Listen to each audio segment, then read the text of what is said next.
Hello বন্ধুরা, আজ হচ্ছে 28শে এপ্রিল মঙ্গলবার। আর আজ এখন বাজে ওই 7টা থেকে 7:30 মতো সকাল। তো এখন আমরা দুজন মিলে রেডি হয়ে চলে যাচ্ছি বর্ধমান, মানে আমার বাপের বাড়ি। কী জন্য যাচ্ছি না যাচ্ছি সবটাই ভ্লগে জানতে পারবে।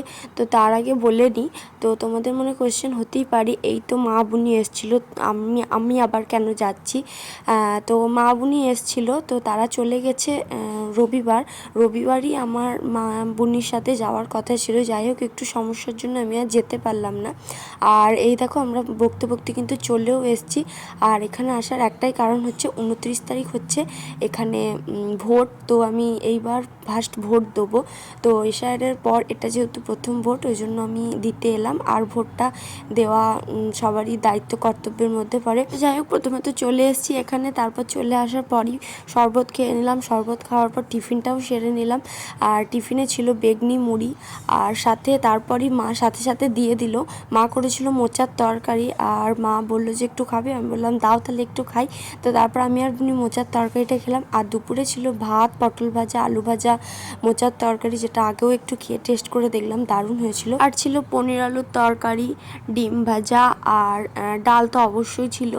আর এইসব খাবার দিয়ে তো পুরো দুপুরের লাঞ্চটা একদম জমে গেল। তো খাওয়া দাওয়ার পর একটু রেস্ট নিয়েছিলাম, একটু ঘুমিয়েও গেছিলাম। তারপর ঘুম থেকে উঠে, যেটা আমি সব থেকে বড় মিস করি বিয়ে হওয়ার পর, আর আমি ভিডিও ক্লিপস নিইনি, আমি বললে আশা করি তোমরা বুঝতে পারবে। এই যে রেডি হয়ে আমাদের বাড়ির যে ঠাকুর মন্দিরটা আছে না, সেখানে গিয়ে, মানে শিবঘর বলি আমরা, তো সেখানে গিয়ে আমরা সবাই মিলে প্রচুর গল্প করি, মানে পাড়ার মেয়ে বৌদি সবাই মিলে আসি। তো এখানে বেশ মজা হয় বসে বসে।